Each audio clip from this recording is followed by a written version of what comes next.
ओम मुनित्रयं नमस्कृत्य तदुक्तिः परिभाव्य च वैयाकरणसिद्धान्तकौमुदीयं विरच्यते। सर्वेभ्यः श्रोतृभ्यः नमः। अस्माभिः गतपाठे यद्यत् पठितं तद् एकवारं स्मरामः। वयं वैयाकरणसिद्धान्तकौमुदी इत्याख्यस्य ग्रन्थस्य तत्र समासप्रकरणे भवामः। समासप्रकरणे अपि समासाश्रयविधिप्रकरणे समासस्य अन्तिमे प्रकरणे भवामः। अस्य प्रकरणस्य गतपाठः 30 पाठः अस्माकं क्रमे प्रवृत्तः। तस्मिन् पाठे वयं तत्र प्रातिपदिकान्तनुं विभक्तिषु इति सूत्रमादाय विचारं कृतवन्तः। तस्य सूत्रस्य तत्र अर्थः दृष्टः। नाम पूर्वपदस्थान्निमित्तात् परस्य प्रातिपदिकान्तनुं विभक्तिषु स्थितस्य नस्य णः वा स्यात् विकल्पेन स्यात् इति। तत्र प्रातिपदिकान्ते इत्यस्य उदाहरणं माषवापिणौ, नुमि व्रीहिवापाणि विभक्तौ माषवापेण इति इमानि दृष्टानि। वस्तुतः प्रातिपदिकान्तस्य नुमः च उदाहरणं, प्रातिपदिकान्तस्य नस्यणत्वं नुमः च नस्यणत्वस्य च उदाहरणम् अस्माभिः विगतपाठे दृष्टम् आसीत्। विगतपाठे एव अस्य सूत्रस्य आरम्भः जातः आसीत्। गतपाठे तु अस्माभिः विभक्तौ उदाहरणं दृष्टं माषवापेण इति। ततः परम् अत्र वार्तिकं किञ्चन अस्माभिः आरब्धम्। उत्तरपदं यत् प्रातिपदिकं तदन्तस्य एवणत्वम् इति कश्चन नियमः तत्र आरब्धः। सः कुतः इति चेत् गर्गाणां भगिनी गर्गभगिनी इत्यत्र भगिनी शब्दस्यापि नकारस्य णत्वं न भवतु इति एतदर्थं। यतः तत्र उत्तरपदं प्रातिपदिकरूपं यद्वर्तते तद् भगिनी इति वर्तते। भगिन् इति तत्र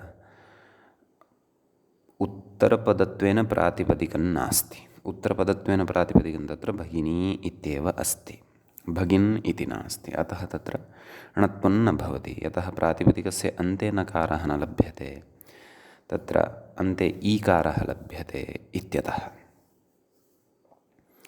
तत्र च ग्रन्थकारेण उक्तं यत् अतएव नुं ग्रहणं कृतम् इति। नाम प्रातिपदिकं यद् वर्तते तस्य कृते उत्तरपदस्य विशेषणम् अपेक्षितम्, अथवा प्रातिपदिकम् उत्तरपदभूतम् अपेक्षितम् इति एतद् वक्तुमेव ज्ञापयितुमेव नुं ग्रहणं तत्र कृतं वर्तते। तस्य च वैयर्थ्यञ्च कथं तदस्माभिः ह्यः विस्तरेण व्याख्यायां दृष्टम्। ततश्च उक्तवान् मूले अङ्गस्य नुं विधानात् तद्भक्तो हि नुम्। अङ्गस्य नुं विहितः, अतः तस्य एव अवयवः, भक्तः नाम अवयवः भवति नुम्, न तु उत्तरपदस्य इति।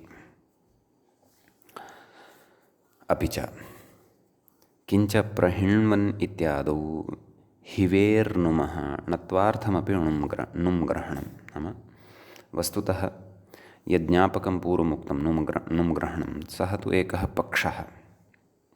वस्तुतः नुं ग्रहणस्य अन्यत्र चारितार्थ्यं वर्तते। क्व? प्रहिण्वन् इत्यादिषु प्रयोगेषु। तर्हि कथम् उत्तरपदम् इति विशेषणं प्रातिपदिकस्य कृते दातव्यम् इति चेत् तदर्थं भाष्योक्तं वचनमेव प्रमाणरूपं भवति। यच्च वार्तिकत्वेन अस्माभिः अत्र पठितम् उत्तरपदं यत् प्रातिपदिकं तदन्तस्यैव णत्वम् इति। एवं खलु। तदेव च उक्तं व्याख्यात्र तत्र अन्ते विचारः आसीत् ह्यस्तनपाठस्य अन्ते यत् माषवापाणि इत्यत्र नुमहनस्य प्रातिपदिकान्तत्वेऽपि प्रहिण्वन् शब्दे नुमोनस्य प्रातिपदिकान्तत्वाभावात् प्रातिपदिकान्त इत्यनेन णत्वविकल्पस्य अप्राप्तेस्तदर्थं नुम् ग्रहणम् आवश्यकम् इति। अतः उत्तरपदत्वस्य प्रातिपदिकविशेषणत्वे कथं नुम् ग्रहणलिङ्गं स्यात्। तस्मात् उत्तरपदविशेषणे अत्र मुख्यतया अस्माभिः सिद्धान्तः ज्ञातः। तस्मात् उत्तरपदविशेषणे भाष्यमेव शरणम् इति भावः। नाम भाष्ये तथा प्रतिपादितम्, अतः अस्माभिरपि तत्र प्रातिपदिकम् इत्यस्य कृते उत्तरपदविशेषणं देयम् इति भाष्यप्रामाण्यम् आदाय एव अस्माभिः तत्र तस्मै उत्तरपदविशेषणं दातव्यं।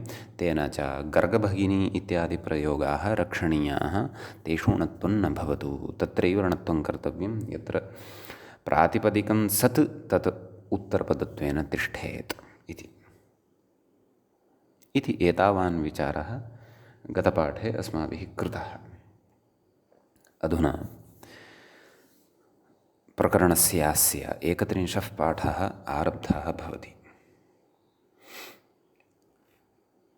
तत्र अग्रे विचारः क्रियते, नाम प्रातिपदिकान्तरं विभक्तिषु इति, अपि च वार्तिकं यद् वर्तते उत्तरपदं यत् प्रातिपदिकं तदन्तस्यैव णत्वम् इति एतद्विषयद्वयसम्बद्ध एव विचारः अग्रे क्रियमाणः वर्तते। किं कथ्यते पश्यन्तु। ननु माषवापिणौ इत्यत्र वापिन् इति प्रातिपदिकस्य कथम् उत्तरपदत्वम् इति प्रयोगः अस्माभिः पूर्वं पठितमेव खलु। माषवापिणौ इति तत्र माषान् वपतः इति विग्रहे बहुलमाभीक्ष्ण्ये इत्यनेन बहुलमाभीक्ष्ण्ये इत्यनेन जातौ अपि सुप्युपपदे णिनिप्रत्ययद्वारा अस्माभिः तत्प्रातिपदिकं साधितम् इति भवन्तः स्मरेयुः। तत्र कथयति माषवापिणौ इति प्रयोगे वापिन् इति प्रातिपदिकस्य कथम् उत्तरपदत्वं, नाम तस्य उत्तरपदत्वं कथं सम्भवेत्, कुतः? यतः उत्तरपदत्वाय सुबन्तत्वं खलु अपेक्षितं, वा न वा?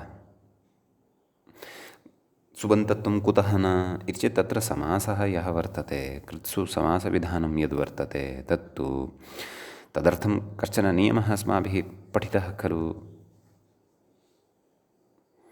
तत्पुरुषसमासप्रकरणे उपपदमतिङ् इत्यत्र कः सः नियमः इति चेत् गतिकारकोपपदानां कृद्भिः सह समासवचनं प्राक् सुबुत्पत्तेः प्रागेव समासः भवति कृद्भिः नाम कृदन्तैः। कृदन्तं किम् अत्र वापिन् इति वर्तते, अतः सुबुत्पत्तेः प्रागेव अत्र समासः भवति, एवं खलु। तस्य च प्रयोजनम् अस्माभिः तत्र व्याघ्री अश्वक्रीति इत्यादि प्रयोगेषु दृष्टमेव।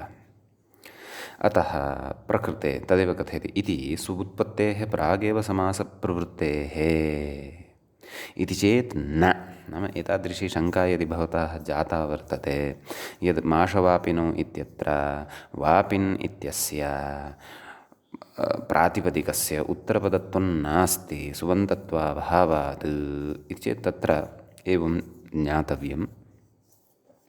उत्तरपदशब्दस्य समासचरमावयवे रूढत्वात् इत्यलम् इति।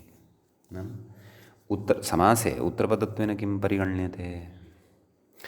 चरमावयवः,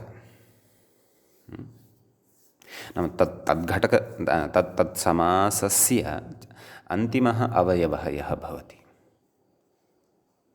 अन्तिम अवयवत्वेन अत्र माषवापिणौ इत्यत्र उपपदमतिङ् इत्यनेन तत्र माषशब्दस्य वापिन् इत्यनेन सह खलु समासः क्रियते। अतः वापिन् इति तस्य समासस्य चरमावयवत्वेन लभ्यते। अतः व्याकरणशास्त्रे अयञ्च नियमः अस्माभिः असकृत् पूर्वम् उक्तः, प्रतिपादितः, श्रुतश्च। समासे तत्र त्रिपदबहुव्रीहौ वा अन्यत्र वा सर्वत्र अस्माभिः अयमेव सिद्धान्तः पूर्वं रक्षितः, यत् समासे चर्मावयवस्य उत्तरपदत्वम् इति। तत्र सुबन्तत्वेनैव उत्तरपदत्वं भवतु इति नास्ति, चर्मावयवत्वम् अपेक्षितम्। अतः अत्र माष इत्यनेन सह यस्य समासः कृतः सः वापिन् इति शब्दः णिनि प्रत्ययान्तः, स च चर्मावयवभूतः अस्य समस्तपदस्य। अतः अत्र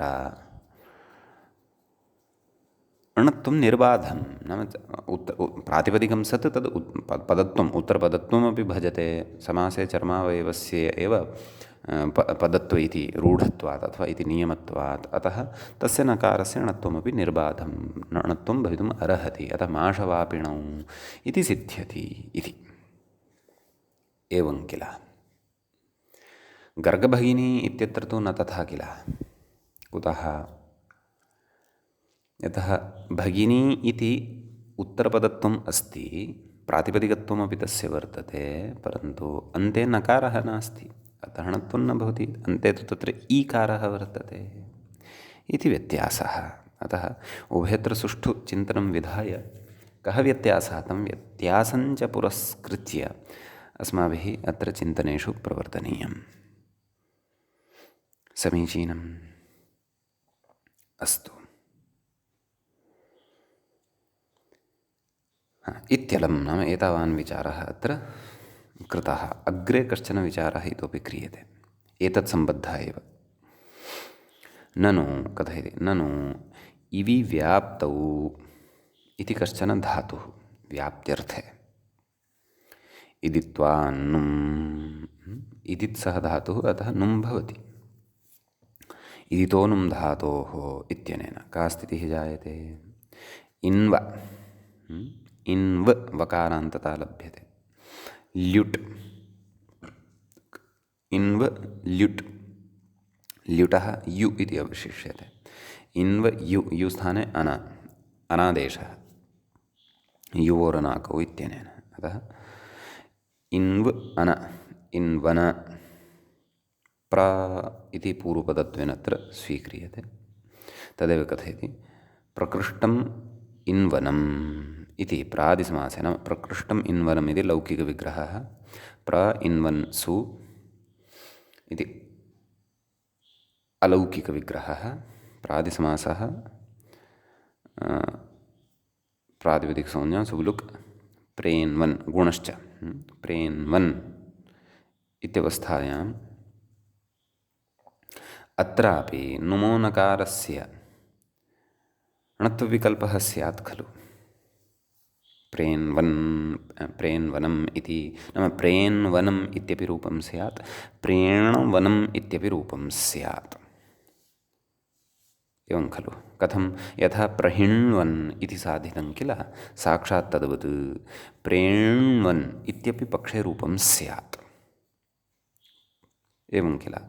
तदर्थं नाम एवंविधः प्रयोगेभ्यः नुम् ग्रहणं कृतम् इति खलु पूर्वं प्रतिपादितं। तर्हि तस्य प्रवृत्तिः अत्रापि स्यात्। तर्हि प्रेन्वनम् इति तु अस्ति एव, परन्तु अनिष्टः प्रयोगः यः स्यात्, यः नापेक्षितः, प्रेण्वनं, सोऽपि अत्र प्रतिप्रसूयेत। परन्तु णत्वयुक्तं रूपं प्रेण्वनम् इति नापेक्षितम्। तर्हि तस्य कः उपायः? तद् मूले उक्तं। किं पश्यन्तु, प्रेन्वनम् इत्यादौ तु क्षुभ्नादित्वा न, नाम तत्र णत्वं प्राप्तं यदि, तर्हि क्षुभ्नादिगणे तस्य अन्तर्भावः कर्तव्यः, अथवा पठितोऽपि स्यात्, तत्र अयं शब्दः द्रष्टव्यः। अतः क्षुभ्नादिगणे पाठसामर्थ्यात् अस्य शब्दस्य णत्वं वारणीयं प्रेन् वन इत्येव तत्र प्रयोगः अपेक्षितः इति कृत्वा एवं किल। अतः तस्य तथा निवृत्तिः कृता। समीचीनम्। अस्तु, अग्रे कथयति। अग्रे तत्र वार्तिकम् अस्ति, युवादेर्न इति। युवा आदौ यस्य, सः युवादिः, तस्य युवादेः न इति अव्ययपदं भवति। तत्र गणपाठत्वेन सङ्कलनं कृतमस्ति वा गणपाठपुस्तकेषु इति द्रष्टव्यं वर्तते।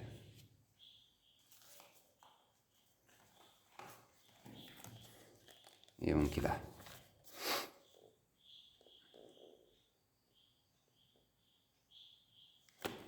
अतः एकवारं गणपाठं पश्यामि। आम्, तत्र गणः कृतः वर्तते।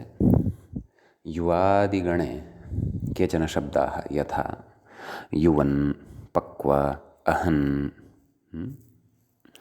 इति युवादिः, एते त्रयः शब्दाः। पुनः केचन प्रयोगाः तत्र निर्दिष्टाः, यथा आर्ययून, क्षत्रिययून, प्रपक्वानि, परिपक्वानि, दीर्घानि इति तत्र प्रयोगान् चित्वा किञ्चन सङ्कलनं तत्र कृतं वर्तते। आकृतिगणश्च अयं वर्तते। नाम एवं जातीयानां तत्र अन्येषामपि शब्दानाम् अन्तर्भावः भवितुम् अर्हति। समीचीनं। किं कथयति व्याख्याता? उक्तणत्वविकल्पः इति शेषः। नाम उक्तणत्वविकल्पः कः णत्वविकल्पः उक्तः वर्तते? प्रातिपदिकान्त नुं विभक्तिषु इति यः विकल्पः उक्तः, सः णत्वविकल्पः कथम् उक्तः? नाम पूर्वपदस्थान् निमित्तात् परतः प्रातिपदिकात् नुं विभक्तिस्थस्य यः नकारः तस्य नकारस्य णत्वं भवति इति यदुक्तं तद् युवादेर्न भवति, निषेधः एव क्रियते। वार्तिकमिदम् इति कथयति। नाम इदं वार्तिकं वर्तते इत्यर्थः। एवं किल। कथयति अग्रे। रम्ययोन इति, नाम उदाहरणमस्ति। रम्यश्चासौ युवा च इति विग्रहः। तत्र तदेव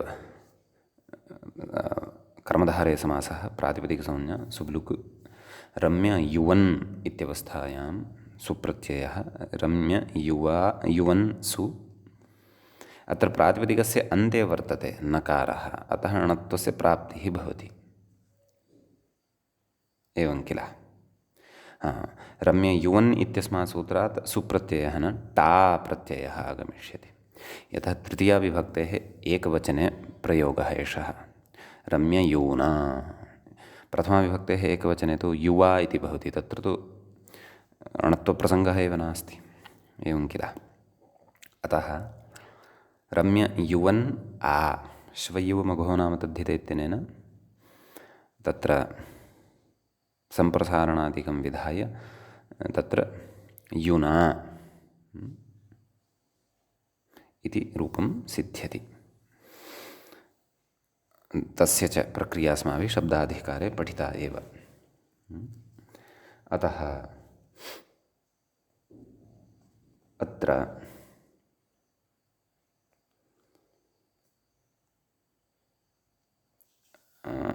तदेव रम्ययूना इति रूपं साध्यते। प्रक्रियां स्मरेयुः भवन्तः। युवन् शब्दस्य कस्य सम्प्रसारणं भवति? वकारस्य सम्प्रसारणं भवति। एवं किल। यु कः सम्प्रसारणवर्णः कः? उ इति वर्णः। यु उ अ अन्, युवन् इति अस्ति खलु। युवन् यु उ अ न इति सम्प्रसारणाच्च इत्यनेन पूर्वरूपं यु उन् अ सवर्णदीर्घः, द्वयोः उकारयोः सवर्णदीर्घः यून् इति आयाति। ततः टा प्रत्ययः तेन सह मिलति यूना इति। रम्ययूना दीर्घ ऊकारः अत्र अस्ति। तदेव नकारत्वात् प्राप्तिः इत्युच्यते। नाम प्रातिपदिकस्य अन्ते अत्र नकारः आसीत्। क्व युवन् इत्यत्र अस्ति एव, आसीत् इति न, अस्ति एव। अतः णत्वस्य प्राप्तिः आसीत्। वार्तिकेन अनेन सा प्राप्तिः प्रतिषिद्धा, निषिद्धा। अतः रम्ययूना इत्येव प्रयोगः, न तु रम्ययूणा इति प्रयोगः। कुतः? यतः पूर्वपदे अत्र निमित्तम् अपि आसीत्। किं तद्? रेफः। अतः णत्वं प्रकृतवार्तिकेन निषिध्यते। पक्वशब्दः अपि तत्र पठितः इति उक्तं खलु। अतः पक्वशब्दस्थस्य नकारस्यापि णत्वम् एतेन वार्यते। स च नुम लभ्यते। पश्यन्तु, परिपक्वानि इति उदाहरणं दीयते। प्रकृते परिपक्वशब्दात् तदेव बहुवचने षि जस् प्रत्ययः, तस्य स्थाने षि इति आयाति। नपुंसकस्य झलजः इत्यनेन नुमागमः भवति। परिपक्व न इ, उपधः दीर्घो भवति। परिपक्वान् इ। अत्र पूर्वपदं वर्तते परि, उत्तरपदं वर्तते पक्व। पूर्वपदे निमित्तभूतः वर्तते रेफः। अतः तदेव नुम् यः वर्तते सः तद्भक्तः एव भवति इति उक्तं खलु। नाम यः नुम् विहितः सः तद्भक्तः एव भवति। तद्भक्तः नाम तस्य एव अवयवः भवति, तस्य कस्य, यस्य विहितः। अतः परिपक्वान् इ इत्यत्र प्रातिपदिकान्त नुम् इत्यत्र नुम् ग्रहणेन णत्वं प्राप्तं। परन्तु युवादेर्न इत्यनेन तस्य णत्वस्य निषेधः कृतः। अन्यथा माषवापाणि इति रूपं यथा साधितं तद्वद् प्रथमाविभक्तेः बहुवचने नपुंसकलिङ्गे परिपक्वाणि इति अनिष्टः प्रयोगः भवति स्म। अपेक्षितस्तु प्रयोगः णत्वरहित एव। अतः अत्र णत्वस्य बाधः क्रियते। एवं किल। अग्रे उच्यते इह नुमः नकारस्य, तदेव कश्चन विचारः अन्यः उच्यते। इह नुमः नकारस्य प्रातिपदिकान्त इति विकल्पं बाधित्वा कुमति च इति नित्यं णत्वं प्राप्तम्। अग्रे पठिष्यते अचिरेणैव सूत्रं। सविधेव अस्ति सूत्रं। कुमति च कवर्गवति उत्तरपदे प्राग्वत् इति। पक्व इत्यत्र कवर्गवान् वर्तते उत्तरपदम्। उत्तरपदं कवर्गवत् वर्तते। तत्र ककारः अस्ति मध्ये। कवर्गः ककारः अस्मिन् अस्ति इति, अथवा कु अस्मिन् अस्ति इति। कुमान् तस्मिन् कुमति परतः। अथ कुमति च इत्यनेन नित्यतया णत्वं प्राप्तम्। एवं खलु। प्रातिपदिकान्तनुमविभक्तिषु इत्यस्य अपवादः कः? कुमति च इति। तेन नित्यतया प्राप्तम्। एवं खलु। तस्य नित्यस्य णत्वस्य अपि प्रकृते युवादेर्न इत्यनेन बाधः इति कथयति। नाम कुमति च इति नित्यं णत्वं प्राप्तं, तदिह युवादित्वान् निषिध्यते। नाम नित्यं णत्वमपि अत्र प्राप्तं यद् वर्तते तद् युवादिगणे पक्वशब्दपाठसामर्थ्यात् निषिध्यते। तस्यापि अत्र निषेधो भवति इति। एवं किल। अतः परिपक्वानि इत्येव रूपम्। आम्रफलानि परिपक्वानि सन्ति इत्यर्थः। इति वार्तिकस्थः विशेषः उक्तः। अग्रे कथयति मूले किम्? एकाजुत्तरपदेणः इति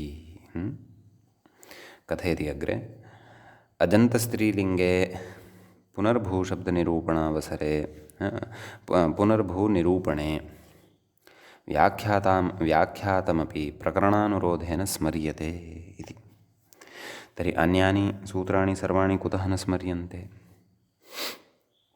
तत्र तत्र स्मरति, परन्तु सर्वत्र न स्मरति। परन्तु यत्र यत्र विशेषः कश्चन वक्तव्यः भवति तत्र तत्र स्मरति तावदेव। यत्र तस्य सूत्रस्य विशेषः सर्वोऽपि पूर्वं विचारितः भवति, तत्सूत्रं प्राक्तनप्रकरणे चर्चितमपि प्रकरणानुरोधेन अग्रे न स्मरति इति ग्रन्थकारस्य काचित् स्वकीया शैली। अस्तु, तर्हि भवन्तः स्मरेयुः अस्माभिः एकाजुत्तरपदेणः इति सूत्रं तत्र कुत्र उक्तवान् एषः? कस्मिन् प्रकरणे? अजन्तस्त्रीलिङ्गे। सत्यम्, अजन्तस्त्रीलिङ्गे पुनर्भूशब्दनिरूपणे व्याख्यातमपि, नाम तत्र व्याख्यातम् इति प्रकरणानुरोधेन स्मर्यते। नित्यम् इत्युक्तमिति उपरि पश्यन्तु, मूले किमुक्तं? नित्यम् इत्युक्तं, नाम तत्र उक्तं, कुत्र उक्तम्? अजन्तस्त्रीलिङ्गप्रकरणे। तत्र पुनर्भूशब्द, पुनर्भूणाम् इति रूपम् इति प्रयोगेण त्वम् अपेक्षितमासीत्। अतः तस्य णत्वस्य साधनाय तत्र तत् सूत्रं पठितमासीत्। कः सूत्रार्थः स्मरेम एकवारं। तत्र एकाजुत्तरपदं यस्य तस्मिन् समासे, नाम उत्तरपदे एकः एव अच् अपेक्षितः, पूर्वपदस्थान्निमित्तात् परस्य प्रातिपदिकान्तनुं विभक्तिस्थस्य नस्य नित्यं णत्वं स्यात् इति। एवं खलु? तत्र अन्येपि विचाराः कृताः आसन्। आरम्भसामर्थ्यान्नित्यत्वे सिद्धे पुनर्ग्रहणं स्पष्टार्थम्, एवं किल? एवं रीत्या तत्र पुनर्भूणाम् इति रूपं साधितम् अस्ति अस्माभिः। तदेव कथयन् अस्ति अत्रापि व्याख्याता। किम्? आरम्भसामर्थ्यान् नित्यम् इदं णत्वम् इति तत्रैव उक्तम् इत्यर्थः। आरम्भसामर्थ्यात् तत्र नित्यतया णत्वम् एतेन भवति इत्यर्थः। तत्र आरम्भसामर्थ्यादेव सिद्धे पुनर्णग्रहणं स्पष्टतार्थम् इति कश्चन विचारः तत्रैव प्रतिपादितः। नाम एकाजुत्तरपदे णः इति ग्रहणं कुतः इति चेत् स्पष्टतार्थम्, अथवा नैयत्यप्रतिपादनार्थम् इति अपरे कथयन्ति इत्यर्थः। अस्तु, अयं विचारः तत्रैव स्पष्टीकृतः। एवं तर्हि तत्र पुनर्भूणाम् इति नाम एकाच उत्तरपदत्वेन तत्र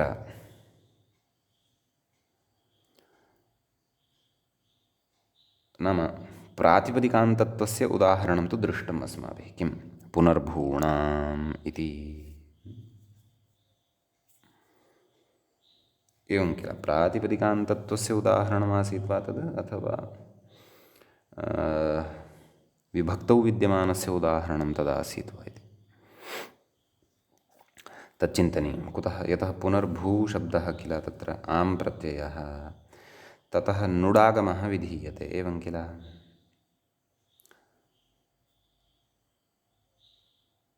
न वा? नुडागमश्च तत्र आकारस्य खलु विधीयते।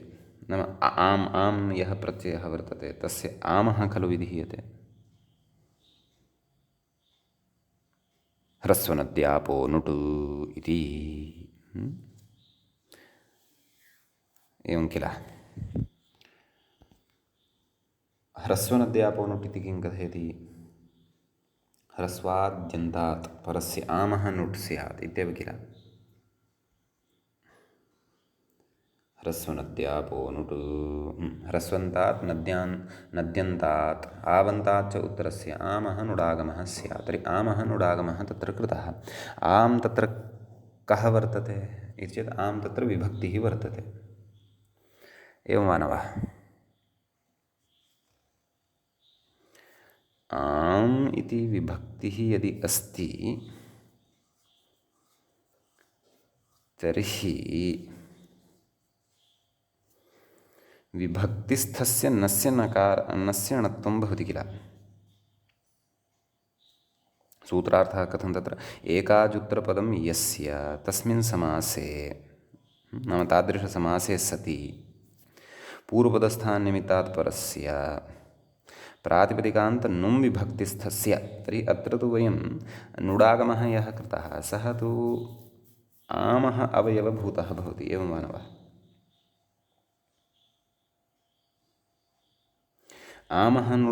आमः तत्र अवयवः भवति यदि, तर्हि विभक्तिस्थस्य सः नकारः, अतः तस्य णत्वं।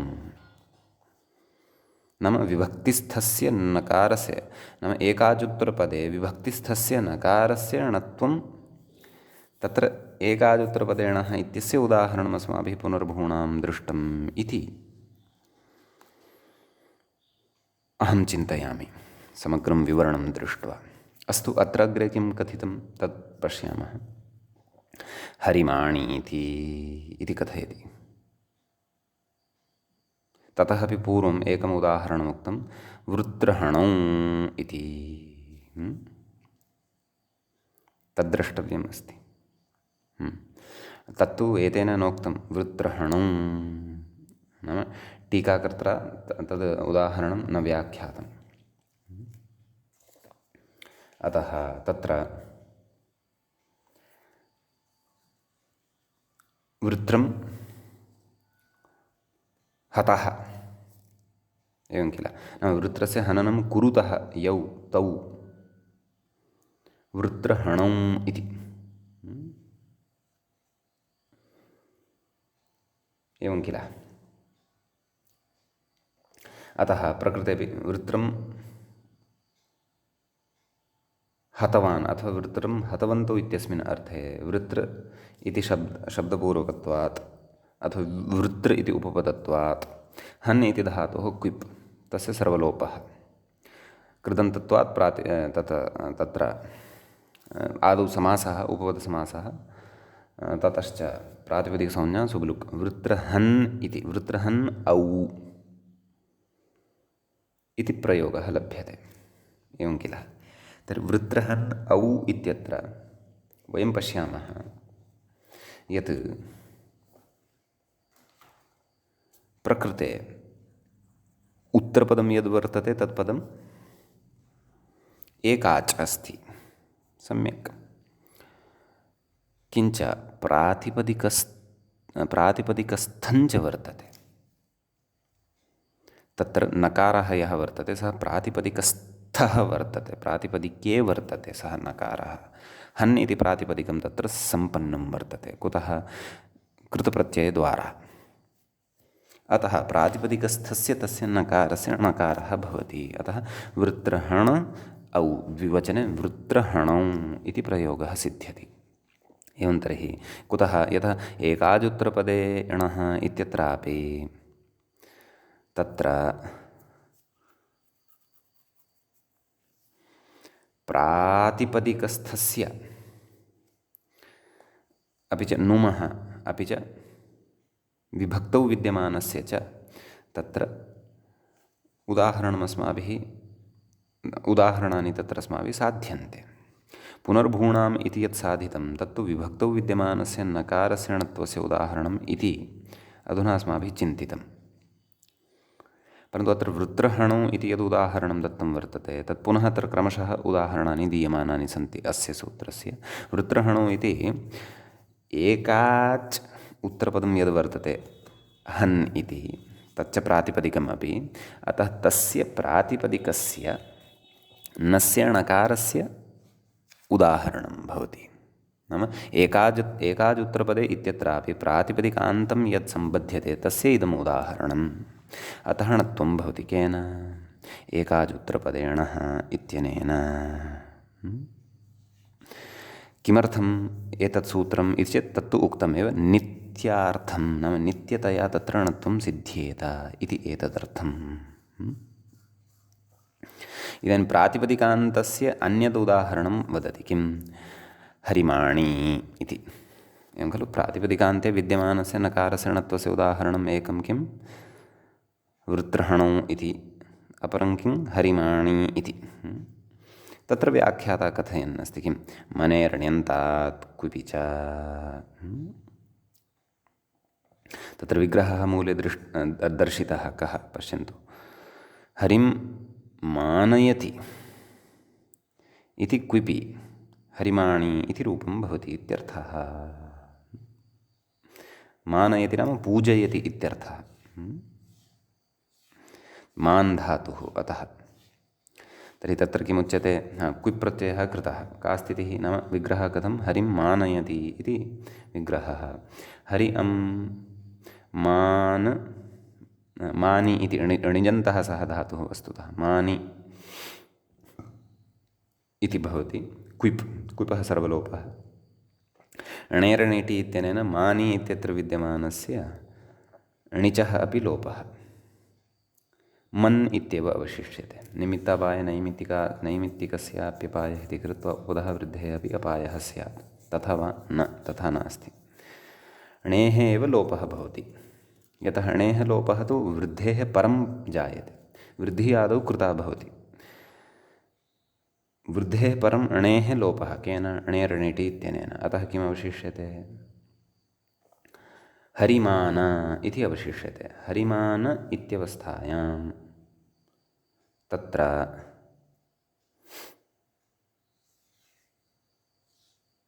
ऋन्नेभ्यो ङीप् इत्यनेन सूत्रेण ङीप् प्रत्ययः भवति। हरिमानि इति। हरिमानि इत्यवस्थायां तत्र एकाजुत्तरपदेन इत्यनेन सूत्रेण नित्यतयाणत्वं भवति। हरिमाणि इति रूपं सिद्ध्यति। एवं खलु?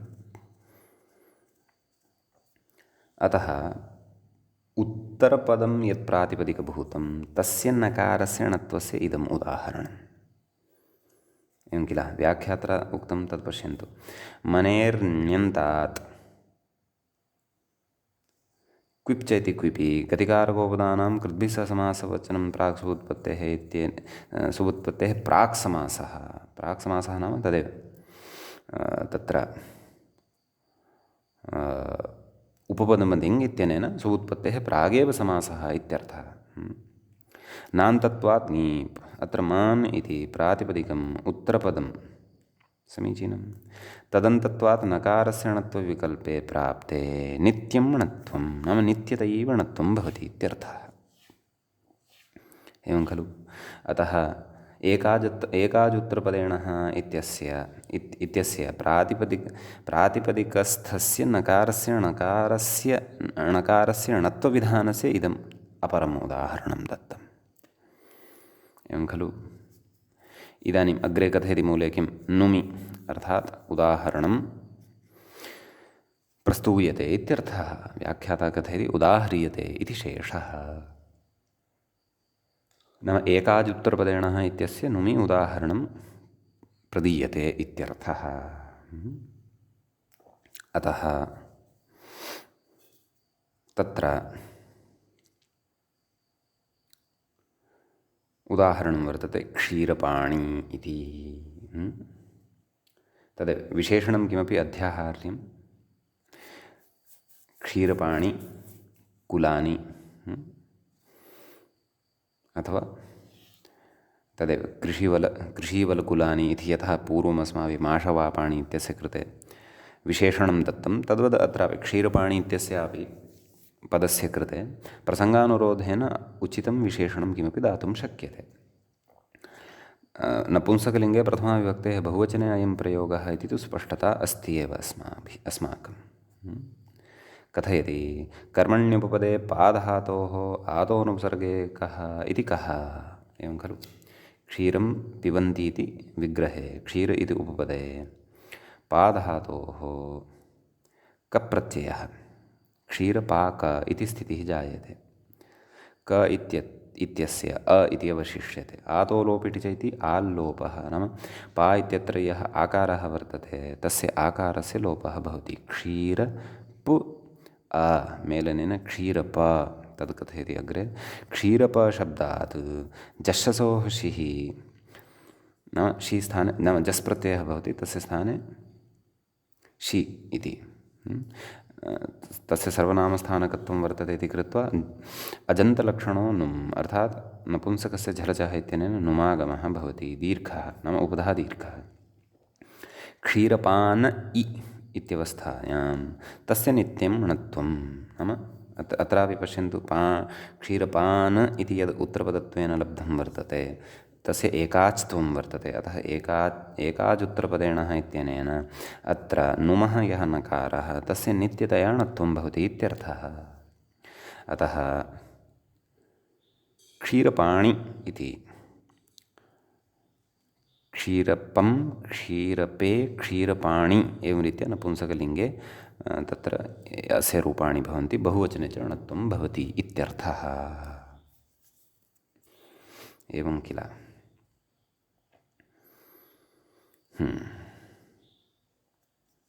विभक्तौ इति मूले उक्तं। विभक्तौ नाम एकाजुत्तरपदेण इत्यस्य सूत्रस्य विभक्तौ उदाहरणं यद्भवति तद् उदाह्रियते इति शेषः। क्षीरपेण इति यथा माषवापेण इति साधितं खलु तद्वद् अत्रापि, परन्तु भेदः कः? अत्र नित्यतया नुं भवति इति। यतः उत्तरपदं यद् वर्तते प इति तत् एकाजेव वर्तते, अतः तस्य च या विभक्तिः तस्याः विभक्तेः नकारस्य णकारः नित्यतया भवति। एवमेव पुनर्भूणां तत्रापि विभक्तेः एव णकारः सः, यतः नुट् ह्रस्वनद्यापो नुट् इत्यनेन नुट् आमः विहितः, आम् तत्र विभक्तिः। एवमत्र टा इति प्रत्ययः भवति, तस्य स्थाने इनादेशः भवति, यथा रामेण इत्यादिषु। अतः इनादेशानन्तरम् अत्र नकारः यः लब्धः भवति सः नकारः विभक्तिस्थस्य भवति। एवं किल। अतः तत्र उच्यते विभक्तिस्थत्वात् नस्य नित्यं णत्वम् इति, नाम नित्यतया एव णत्वं भवति इत्यर्थः। अतः क्षीरपेण इत्येव वक्तव्यं, क्षीरपेन इति तु न, विकल्पो नास्ति। एवं किल। ततः कथयति व्याख्याता विभक्तिस्थत्वान्नस्य नित्यं णत्वम् इत्यस्य उदाहरणान्तरं कथयति, तदेव कथयति विभक्तौ उदाहरणान्तरमाह रम्यवीणा इति। किम् उदाहरणं? रम्यवीणा इति। रम्यवीणा इति उदाहरणं जागरूकतया अवगन्तव्यं, यतः एतत् सम्बद्धाः विचाराः अग्रे अपि आगमिष्यन्ति। एवं किल। अतः कथं कथयति अग्रे? विहि अर्थात् पक्षी इति कथयति। विहि नाम पक्षिः, पक्षिणः कृते व्यवहारः क्रियते अयं विहि इति। एवं किल। रम्यश्चासौ विश्च रम्यविः तेन तृतीयाविभक्तेः एकवचनम् अस्ति इदं। कुतः तृतीयाविभक्तेः एकवचनान्तं स्वीकृतं? यतः णत्वं दर्शनीयम्, अतः तेन रम्यवीणा इति प्रयोगः भवति। तर्हि अत्र उत्तरपदं वर्तते एकाच् वि इति, तस्य च या विभक्तिः वर्तते नाम समग्रस्य विभक्तिः यद्यपि टा भवति, परन्तु उत्तरपदस्थत्वे सति तु नाम एकाच् उत्तरपदं यदि वर्तते तर्हि तु तस्य विभक्तिः या वर्तते तत्र विद्यमानस्य नकारस्य नित्यतया एव णत्वं भवति इत्यर्थः। एवं किल। अतः अत्र रम्य वि टा स्थाने न रम्यविना इत्यवस्थायाम् एकाजुत्तरपदेण इत्यनेन नित्यतया णत्वं भवति, रम्यवीणा इति रूपं सिद्ध्यति। समीचीनम्। अधुना अत्र अस्ति कश्चन विचारः। किं कथयति अग्रे? रम्यवीणा इति शब्दमादाय एव नाम इति पदमादाय एव विचारः कश्चन वर्तते। तत्र कथयति न चात्र पदव्यवायेऽपि इति निषेधः शङ्क्यः इति। पदव्यवायेऽपि इति एकं सूत्रं वर्तते, अग्रे पठिष्यते अस्माभिः अचिरेण एव। तेन अत्र णत्वस्य निषेधो न शङ्क्यः इति। तस्य अर्थः कः? सविधे एव अस्ति तत् सूत्रमग्रे। कुमति च इत्यतः अनन्तरं सविधे एव अस्ति। अतः तत्र सूत्रार्थं पश्यन्तु किं कथयति तत् सूत्रम् इति चेत् पदेन व्यवधाने अपि णत्वं न स्यात्। एवं किल? नाम निमित्तं यद्वर्तते वर्णत्रयेषु यत्किमपि, नैमित्तिकञ्च यद्वर्तते नकारः, तयोः मध्ये यदि केनचन पदेन व्यवधानं कृतं भवति, पदञ्च अस्माभिः ज्ञायते एव, सुप्तिङन्तं पदम् अथवा स्वादिष्व सर्वनामस्थाने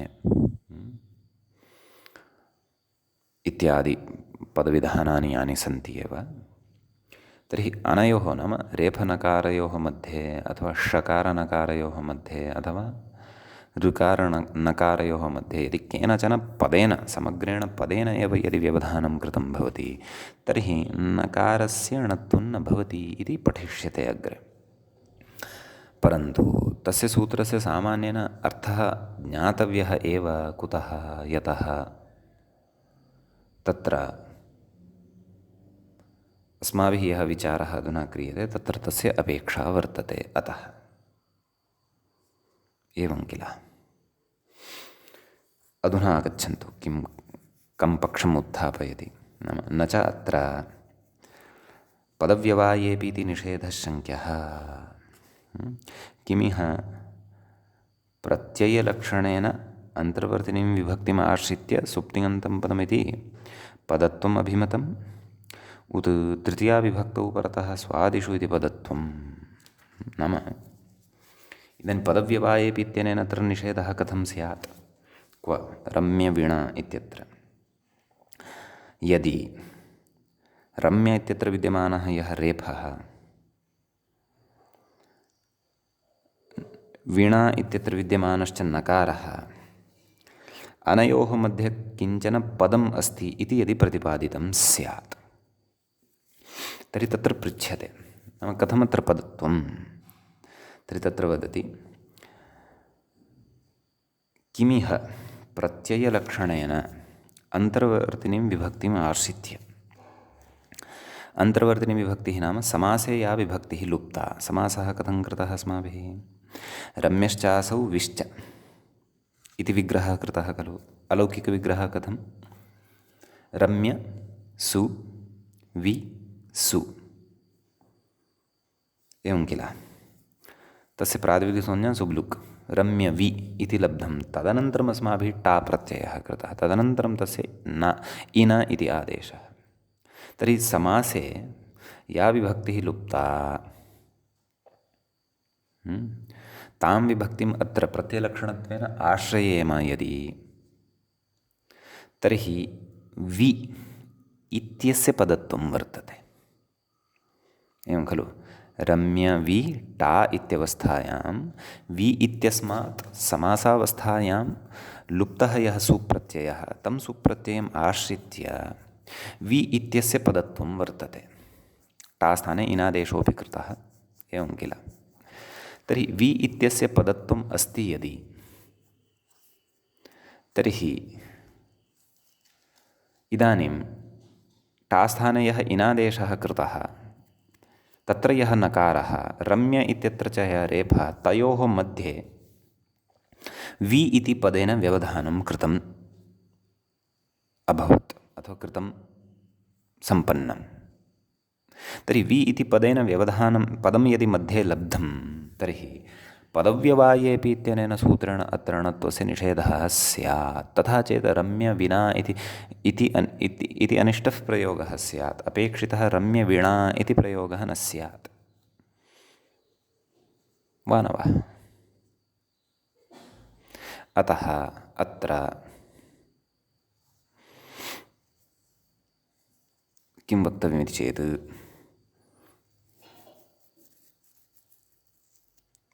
निवृत्तिः तु कथं तत्तु अग्रे वक्ष्यते, परन्तु अपरः अपि पक्षः अत्र उच्यते। इदानीं पङ्क्तिं पुनः पश्यन्तु। किं पृष्टवान्? किमिह प्रत्ययलक्षणेन अन्तर्वर्तिनीं विभक्तिम् आश्रित्य सुप्तिङन्तं पदमिति पदत्वम् अभिमतं। तत्र अर्धविरामः अस्ति अग्रे, परन्तु तत्रापि प्रश्नवाचकचिह्नस्य अध्याहारं कृत्वा तत्र प्रश्नं नाम अयं प्रश्नः एव इत्येव चिन्तयन्तु। नाम तथा अभिमतं एवं खलु। नाम वि इत्यस्य लुप्तः प्रत्ययः यः समासावस्थायां तं प्रत्ययम् आश्रित्य तस्य पदत्वम् अस्ति। अतः र न अनयोः मध्ये पदं मध्ये अस्ति, अतः पदव्यवायेपि इत्यनेन निषेधः भवति इत्येवम् उच्यते वा भवता? पूर्वपक्षीयः वर्तते, तस्य कृते इदं पृच्छ्यते। अग्रे कथयति, उत अर्थात् अथवा उत विभक्तौ तृतीया विभक्तौ परतः स्वादिषु इति पदत्वं। नाम रम्यवि इत्यस्मात् टा इति प्रत्ययः कृतः, अतः टा इति तद् स्वादिषु अन्तर्भवति इति कृत्वा स्वादिष्व सर्वनामस्थाने इत्यनेन तत्र वि इत्यस्य पदत्वम्। अतः नाम एतत् प्रकारद्वयेन एव खलु भवता अस्य वि इत्यस्य पदत्वं साधनीयं किल। ततः परमेव पदव्यवायेपि इत्यनेन निषेधः खलु वक्तुं शक्यते। तृतीयः प्रकारः तु अत्र पदत्वसम्पादनाय न दृश्यते, परन्तु इति प्रकारद्वयं यद्भवता अत्र पदत्वसम्पादनाय उक्तं तत्प्रकारद्वयम् अपि वस्तुतः न प्रवर्तते अत्र। कथं न प्रवर्तते तत्र अवगच्छतु। इदानीम् अग्रे वयं वदिष्यामः। भवता शङ्कितस्य विषयद्वयस्य अत्र निरासः क्रियते, नाम सा शङ्का न युज्यते इति। तत्र कथयति किं, नाद्यः इति। नाम आद्यः यः पक्षः भवता अत्र प्रतिपादितः, नाम समासावस्थायां या विभक्तिः लुप्ता अन्तर्वर्तिनी विभक्तिः, तस्याः अन्तर्वर्तिन्याः विभक्तेः प्रत्ययलक्षणत्वेन समाश्रयणं कृत्वा वि इत्यस्य पदत्वम् इति यदुक्तं तन्न भवति। कुतः कथयति अग्रे, उत्तरपदत्वे चापदादिविधौ प्रतिषेधः इति एकं वार्तिकम् अस्माभिः हलन्तनपुंसकलिङ्गप्रकरणे पठितमासीत्। भवन्तः स्मरेयुः यदि भवन्तः क्रमेण पठन्तः सन्ति। यदि तत्प्रकरणं न पठितं तर्हि तत्र गत्वा पुनः स्मर्तव्यम्। अत्र च समासप्रकरणे च अपि इदं वार्तिकम् अस्माभिः पूर्वं स्मृतं वर्तते, व्याख्यादिषु एव। किं कथ्यते तेन वार्तिकेन इति चेत्, समासे उत्तरखण्डस्य पदसंज्ञायां कर्तव्यायाम् अन्तर्वर्तिनी विभक्तिलोपे प्रत्ययलक्षणप्रतिषेधो वक्तव्यः पदादिविधिं वर्जयित्वा इत्यर्थः। नाम नाम समासे उत्तरपदस्य पदत्वं यदि वक्तव्यं तर्हि तत्र प्रत्ययलक्षणप्रतिषेधः एव उच्यते इति। उत्तरपदे चापदादिविधौ प्रतिषेधः इत्यनेन वार्तिकेन कथयति, इति प्रत्ययलक्षणप्रतिषेधात् इति। नाम एवं प्रत्ययलक्षणस्य प्रतिषेधः एव अत्र भवति। भवान् प्रत्ययलक्षणत्वेन वि इति विद्यमानस्य उत्तरपदस्य तत्र पदत्वं सम्पादयितुं न शक्यते। कुतः? उत्तरपदत्वे चापदादिविधौ इति निषेधात् इत्यनेन प्रतिषेधः तत्र उक्तः वर्तते। अतः एव उक्तवान् इति प्रत्ययलक्षणप्रतिषेधात् इति। अतः आद्यः पक्षः यः भवता चिन्तितः वि इत्यस्य पदत्वसम्पादनाय, तस्य तु निरासो भवति, तन्नाङ्गीकर्तुं शक्यते। कुतः? तस्य प्रतिषेधो वर्तते अस्माकं सविधे। अतः अग्रे कथयति, न द्वितीयः पक्षः अपि खलु उपस्थापितः। कः? नाम स्वादिषु सर्वनामस्थाने इत्यनेन पदत्वं भवतु इति कथयति। कुतः न इति अग्रे प्रतिपादयति। स्वादिषु इत्यनेन हि, अर्थात् स्वादिषु सर्वनामस्थाने इत्यनेन हि रम्यशब्दस्यैव पदत्वं लभ्यते इति। रम्यशब्दस्य इति न, मया एव अवधानेन न पठितं, सम्यक्तया पठामः। रम्यविशब्दस्य एव पदत्वं लभ्यते, न तु विशब्दस्य। कुतः? यतः तृतीया विभक्तेः समुदायादेव विधानात् इति। नाम तृतीया विभक्तिः या वर्तते सा विभक्तिः समुदायादेव विहिता वर्तते। तत्र वि इत्यस्मात् तृतीया विभक्तिः न विहिता वर्तते, अपि तु आदौ समासः कृतः, रम्यवि इति शब्दः निर्मितः साधितः, रम्यवि इत्यस्मात् शब्दात् तत्र तृतीयाविभक्तिः विहिता वर्तते। केवलात् विशब्दात् तृतीयाविभक्तिः नास्ति। यदि केवलादेव विशब्दात् तृतीयाविभक्तिः विहिता स्यात् तर्हि वि इत्यस्य पदत्वं वक्तुं शक्यते स्म। परन्तु वि इत्यस्य केवलस्य पदत्वं तत्र नास्ति। तत्र तु रम्यवि इति समग्रस्य पदस्य समग्रस्य समुदायस्य पदत्वं वर्तते। अतः एवं रीत्यापि भवान् केवलस्य वि इत्येतस्य एव तत्र पदत्वं वक्तुं न शक्नोति। अतः पक्षद्वयमपि यद्भवता अत्र वि इत्यस्य पदत्वसम्पादनाय उपस्थापितं तदिह न सङ्गच्छते। अतः न सङ्गच्छते यदि तर्हि वि इत्यस्य पदत्वमपि न सम्भवति।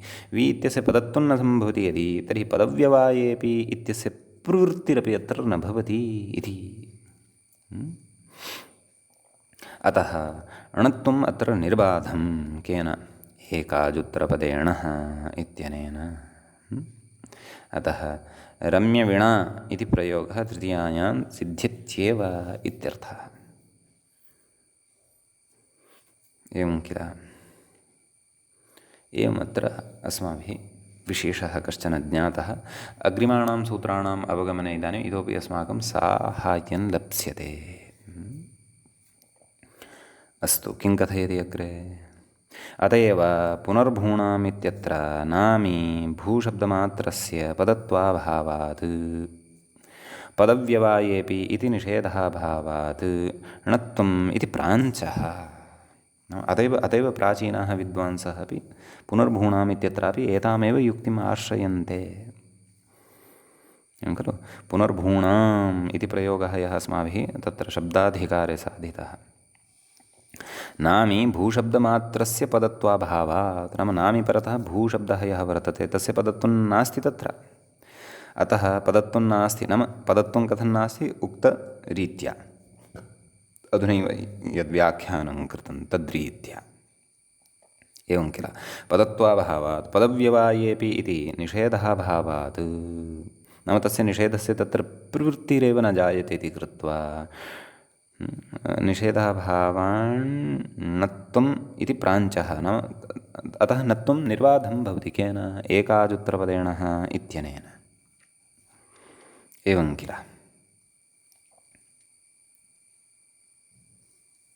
अग्रे कथयति। अत्र यद्वक्तव्यं तत् पदव्यवायेऽपि इत्यत्र अनुपदमेव वक्ष्यते इति। नाम अत्र इतोपि कश्चन विशेषः वक्तव्यः अस्ति। तं विशेषं वयं सद्यः एव पठिष्यमाणेन सूत्रेण पदव्यवायेऽपि इति सूत्रपठनवेलायां वयम् अनुपदमेव कथयिष्यामः। नाम तत्रैव कथयिष्यामः। इतोपि कश्चन विशेषः वर्तते, परन्तु एतावान् विचारः अधुना श्रुतः इति कृत्वा तत्र यः विशेषः वक्ष्यते तस्य विशेषस्य सरलतया अवगमनं भविष्यति। तत्र कश्चन विशेषः उक्तः वर्तते, तं विशेषं वयं तत्रैव अवगमिष्यामः। समीचीनम् इति एतावान् विशेषः एकाजुत्तरपदेण इति सूत्रस्थः अत्र आगत्य उक्तः। यद्यपि सूत्रं व्याख्यातपूर्वमेव शब्दाधिकारे, तथापि तत्सम्बद्धाः विशेषाः अत्र केचन ये विचारणीयाः आसन् ते विचारिताः व्याख्यात्रा इति। एवं किल इति अत्रत्यः कश्चन विशेषः। अस्तु, इदानीम् अस्माभिः अग्रे सूत्रं पठिष्यते कुमति च इति। तत्सूत्रं तु वयम् अग्रिमे पाठे एव पठिष्यामः। इतः परं तदेव णत्वविधानानि कानिचन अवशिष्टानि वर्तन्ते, निषेधाः प्रतिषेधाः पठनीयाः वर्तन्ते। ततः णत्वम् उक्त्वा ततः परम् अन्येपि विशेषाः, केचन आगमाः, केचन अन्ये विधयः, समासाश्रयविधयः अन्येपि अग्रिमेषु पाठेषु वक्ष्यन्ते। तत्र समासाश्रयविधिप्रकरणस्य वस्तुतः तत्र उपान्तिमघट्टे वयं भवामः। सद्यः एव अस्य प्रकरणस्यापि वयं प्रायः पञ्चषाणां पाठानाम् अनन्तरम् उपसंहारं करिष्यामः। भवतु। मङ्गलं मुनित्रयं नमस्कृत्य तदुक्तिः परिभाव्य च वैयाकरणसिद्धान्तकौमुदीयं विरच्यते। सर्वेभ्यः श्रोतृभ्यः नमः। एवञ्च 31 पाठः समासाश्रयविधिप्रकरणस्य इह सम्पन्नतां गतः।